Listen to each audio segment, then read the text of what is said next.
搬入新屋之後，就要同呢一個住咗好一段時間嘅 apartment 講聲告別啦。睇完片之後，唔知大家又覺得我住呢一個 apartment 抵唔抵租呢？今集就同大家介紹下位於伯明翰 Handsworth Wood 嘅一個屋苑。屋苑距離市中心只有大概4個字車程，咁佢採用屋苑式嘅管理，屋苑私隱度十足，亦都隔絕咗外來嘅車輛。大閘位於屋苑出邊，需要拍卡先可以進入。而佢喺門口正前方仲有見到個更亭，咁真係唔打得都睇得啊！呢一個 Brownsgreen 屋苑其實係屬於近年英國好流行嘅一個住宅模式，叫做 Build to Rent。咁顧名思義就係起嘅時候已經專門為咗出租而設計。成個屋苑由單一發展商或者機構持有同埋管理，所以就唔會好似傳統嘅私人租盤咁樣，由好多唔同業主各自管理而導致質素參差。呢啲 BTR 屋苑通常會提供專業嘅物業管理團隊、駐場維修人員、公共花園同埋停車場等等嘅配套設施。Brownsgreen 正正就係由 Evenbrook Estates 統一管理，設有全職嘅維修團隊駐場。根據網上嘅數據截至2025年底全英國已經有接近147000個已經起好嘅 BTR 單位，規模仲不斷咁樣增長緊。通常呢一類型嘅租約都會比較透明同埋穩定，咁好多時候好似我呢一個單位咁都唔需要交按金，對租客嚟講都係一個比較友善嘅選擇啊。今次要介紹嘅呢一個 apartment 係位於整個屋苑嘅中心位置，而佢嘅入口位於內園嘅停車場，亦都需要拍卡先可以進入大樓裏邊，私隱度十分有保障。大廈樓高4層，由地下至3樓都係屬於一啲 build to rent 嘅住宅單位，佢哋一般都係 studio 間隔，採用不設房間嘅開放式設計。屋苑本身有提供升降機，方便較高樓層嘅住客出入。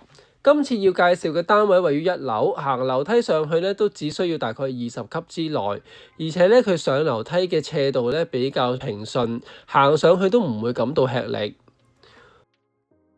打開第一道防煙門之後就會見到今次要介紹嘅單位啦。單位位於走廊盡頭，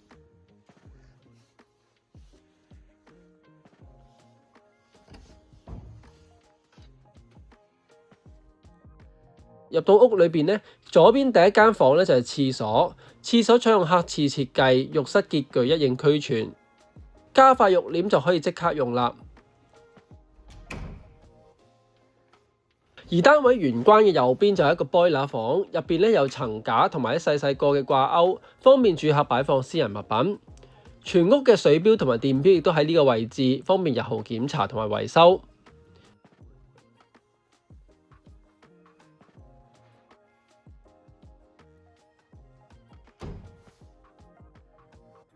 對正寢室位置就係呢一個入場衣櫃，面積唔大，一個人使用啱啱好。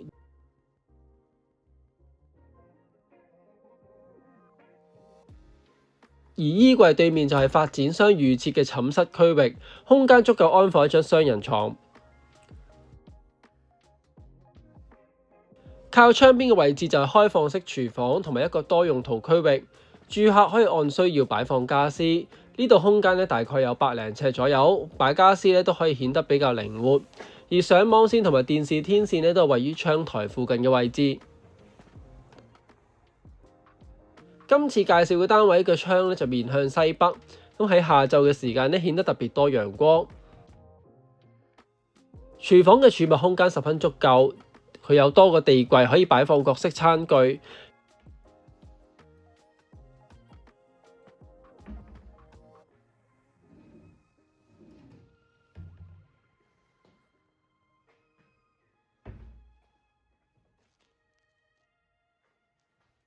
而上面亦都設有幾個櫥櫃同埋層架，咁用嚟擺放調味料就最適合不過啦。屋苑除咗開放式嘅 studio 單位，亦都有提供1至3房嘅住宅單位出租。喺網上嘅地產中介平台有好多佢哋嘅放盤，有興趣可以睇下。咁講翻我哋呢個單位當年嘅租金啦，當年係以560英鎊起租，第二年加租5%，去到588鎊。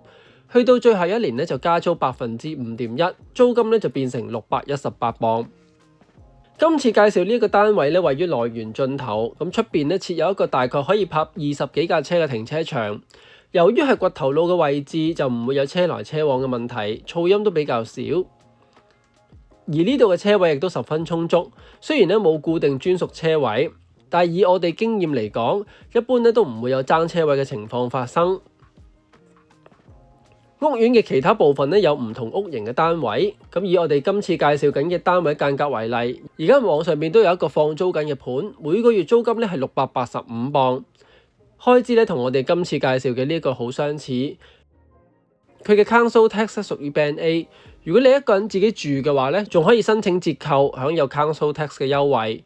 如果大家諗住搬屋嘅話咧，可以考慮下喎。時間過得真係快，話咁快咧就嚟到搬走嘅呢一日，擺低鎖匙之後就正式結束咗今次嘅租約。